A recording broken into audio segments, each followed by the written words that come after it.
सर्वांना राम राम.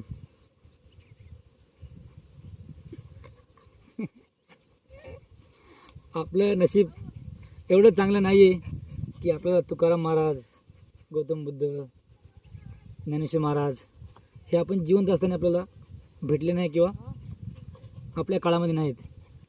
पण त्यांच्या रूपाने, तथागताच्या रूपाने, महाराजांच्या रूपाने आपल्याला आचार्य प्रशांत भेटलेले आहेत. तर ते जिवंत आहेत, त्यांचं ऐका आणि आपलं जीवन सुखरूप करून घ्या आणि दुसऱ्यांचं जीवन पण सुखरूप करा.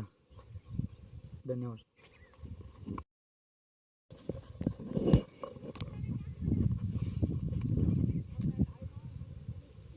सर्वांना राम राम.